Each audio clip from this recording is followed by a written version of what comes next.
Dan, I know you've been kind of working to this point, man, but what's the headline feel like for you, man, being in the main event? Yeah, it feels great. This is like I've said many times, this is a big opportunity for me, and I've been working my whole entire life for this. Made a lot of sacrifices to be here, and I'm just super grateful. I'm happy. I'm pumped up. I'm excited, and I'm pumped up to go out there and showcase what I have to offer and bring out the best version of myself in a couple days. You've been saying super busy fighting, man. I'm kind of curious. Sometimes we hear guys say I get better when I don't have fights because I can work on things versus game plan. What's your theory on? Yeah. I get better in between fights, and I get better staying active as well. I'm healthy. I'm young, 28 years old, and I'm healthy. So, I've always wanted to be an active fighter. I've wanted to be someone who could fight, 4 or 5 times a year. And I feel like I'm on the right track right now. I fought, I don't know, this is my 5th fight in a year, or maybe, I don't even know. But I fought 3 times. This will be my 3rd fight this year. And with everything going on in the world right now, so it's pretty crazy, but I'm excited. I'm taking full advantage of it. Yeah, it's your 2nd fight under this kind of pandemic era, I guess. MMA. Yeah. I mean, I know it's a little bit stricter here than it was in Florida, but yeah. What'd you take out of that? I mean, did you take anything out of that experience that you could bring into this that helps you be more prepared this time around? Honestly, there wasn't too much difference. I always quarantine myself, even on every fight week, quarantine or not. I lock myself in the room like a caged animal, and and I unleash the beast on fight night. But as far as it's just the mental preparation, obviously we're getting shorter notice fights heading into the fight, so it's get back in the gym, stay active, because you never know when you're gonna get the call. You have to be ready. And luckily I got back in the gym right after the Edson fight. I took maybe a week off. Actually, I didn't even take a week off. I took 2 days off, got a mountain bike, started riding some trails, so I was still working out, staying active. But 1 week off from contact, got back in the gym, and just got better from there. And then we got the call to fight Calvin, main event, so how can you say no to that? Yeah, I know you said you've been really appreciative of Calvin for taking the opportunity, right? Because he's a little Yeah. higher up the ranks right now. Yeah. What are you seeing him in a fight? When you break him down, I mean, obviously you can't go in there respecting and thanking the guy, right? So, no. I mean, you're appreciative of it, but what do you see in him as a fighter? Yeah, I mean, I do respect him, but in the cage, I don't, because I'll do anything to win. If I gotta bite his jugular, I'll bite his jugular. Like I'm different. I'm out there, and I'm gonna try to win. I'm gonna try to take your head off for every second of the fight. But he's definitely talented. He's skilled. He's slick. He's a finisher, so he's dangerous. And but I'm very aware. I know my distance well, and I can take the fight anywhere. I can take it to the ground. I can keep it standing. I can dictate where the fight takes place. So I feel like I'm counted out, which is kind of nice. But I'm gonna go out there and shock a lot of people. You touched on there. I mean, I think a lot of people, all the hype's around him, right? Yeah. So do you feel? I mean, do you go in there with a little chip on your shoulder, maybe that people aren't giving you the respect that you feel like you deserve? Definitely, I feel that every fight almost. But in a way, I feel like he kind of has that chip on his shoulder too, because he hasn't got the true credit he deserves as well. But he is a big favorite heading into this. But we just keep our head down, put our head down, and grind, and keep getting better and keep getting stronger. And I feel great, and I can't wait to go out there and fight hard for 5 rounds. Nice. Last thing for me, give me the idea what the goal is here. I mean, first main event. I mean, do you feel like you can announce yourself as a title contender right here, or do you feel like it's just a development step? Are you wanting to fight of the night, or people take another? Yeah. What's the overall goal here other than just winning the fight? Yeah, I want to go out there and show I'm a true contender, that I'm a champion worthy. And I can very well do that. I have a huge opportunity, big flat platform to do so on Wednesday, Thursday morning here. But with the way the division's tied up right now, and these guys in the top 5, they're not active. These guys, a lot of them haven't fought in 1 year, 2 years, and they're still up there in the top ranking in the world. And a big win over Calvin Kattar, make a big statement win, could easily, very well get me a title shot. Maybe the people won't say I deserve it, but I will fight anyone, anywhere, anytime to get what I want, and that's the world title. And I know Volkanovski wants to fight the #1 contenders. I've heard all of his interviews. I study every guy in the division, and so I know he has his eyes on me, and he'll have his eyes on this fight.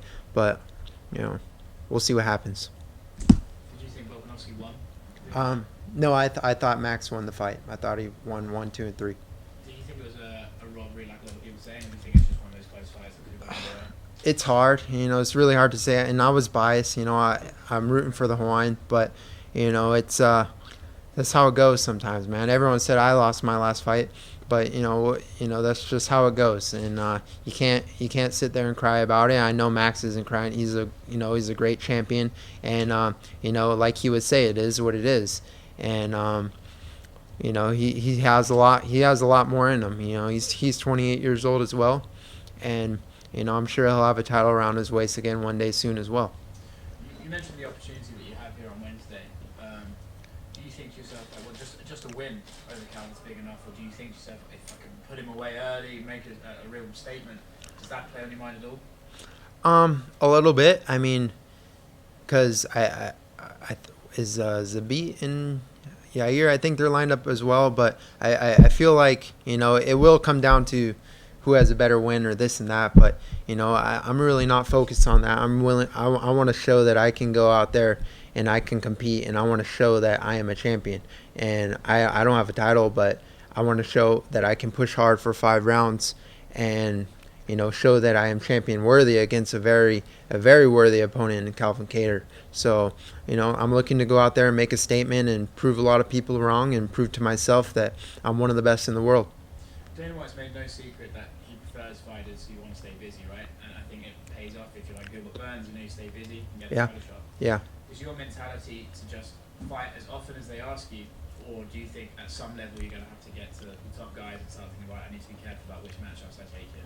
Well, if you believe you can be a champion, you should be able to. If you are a champion, you should be able to beat anyone in the division. And I have my eye on every guy in this division, and there's not a guy out there who I don't believe I can beat.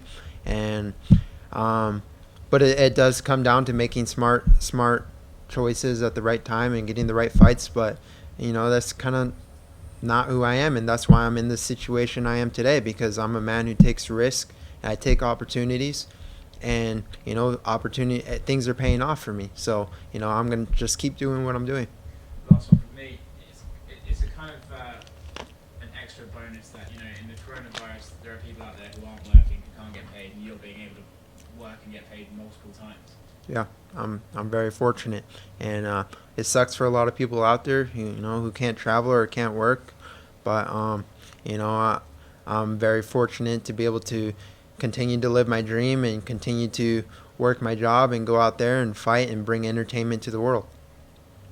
You'll be on the longest winning streak of the featherweight division in UFC with a win Wednesday. Do you think it's time to start having the conversation about you fighting for the UFC title? Most definitely. With the win over Kattar Wednesday night, that'll put me at 7 wins in a row, the longest winning streak in the division, not counting the champion, and the most active fighter in the division. So, you can't deny that. People can say what they want, but it comes down to activity and wins, and that's what I have, and I'm going to keep bringing it. You're coming off a close win of Barboza. Are you coming into this fight to go after that finish to avoid having those talks about robbery or stuff? Yeah, it's hard. I was trying to finish Barboza, but that's why when the best fighters in the world fight, sometimes it's hard to get a finish, but I will always look for the finish. I am a finisher, and I'm gonna look for a finish over Kattar, and he's a finisher as well. So you got 2 finishers colliding, and it's gonna make up for a good fight. How did you react when you saw that his team was planning on appealing the loss? How are you going to do that? I just laughed and chuckled it off, and here we are now. Yeah. That's one for me. I saw that you wrote up a post on Instagram about your MMA debut. That was 6 years ago. That you thought about breaking a window in front of a club to get arrested, so you wouldn't have to fight. Yeah. Can you elaborate on that? Yeah.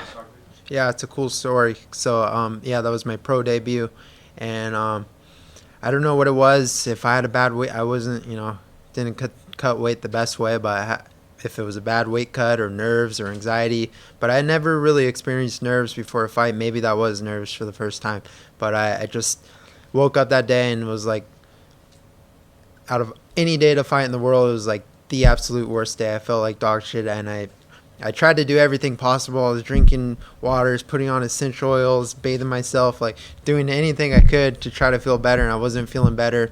And so a couple hours passed, went to the arena, and I was feeling worse and worse and worse and worse. And I remember walking to the venue, and this venue was maybe the size of this room with an octagon. I swear to God, it was tiny, and we had a basement to warm up in. So it was this size of this room with a basement that we had to go warm up in. And I just was thinking negative, and it's not like me because I'm so mentally strong, but like that was, I don't know if I just had a weak moment, but I was thinking of any way to get out of the fight all the way up to maybe 15 minutes before I walked out, and I ended up flipping the switch and saying F it, I gotta go out there and fight. And I felt like shit in the fight. I was super lethargic and stuck in the mud, but I still managed to win, and I got the finish in the third round. So that's given me a lot of confidence going into any other fight, because I don't think I could have felt worse in any other fight. So even some of these past fights in the UFC where I said maybe I didn't wake up and feel that good, I think back to that day, like I feel better than that day, so I can win. You have a lot of experience as an amateur in MMA. Why did you feel so nervous before this particular fight?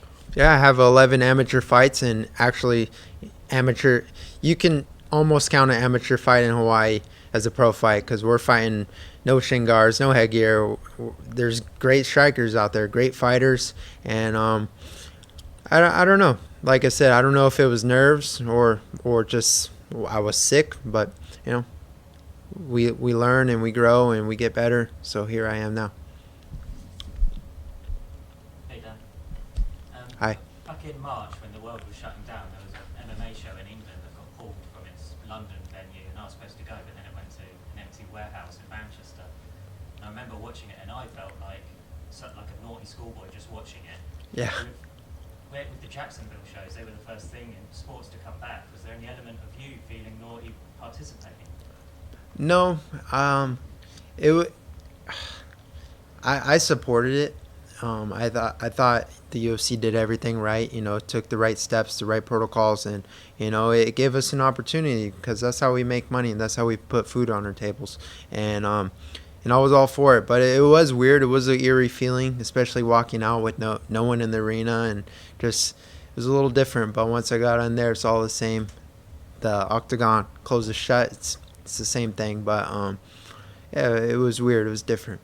Have there been many differences in terms of preparation from Jacksonville to Fight Island? Definitely. Well, for Jacksonville, I didn't really get to train because our gym wasn't open.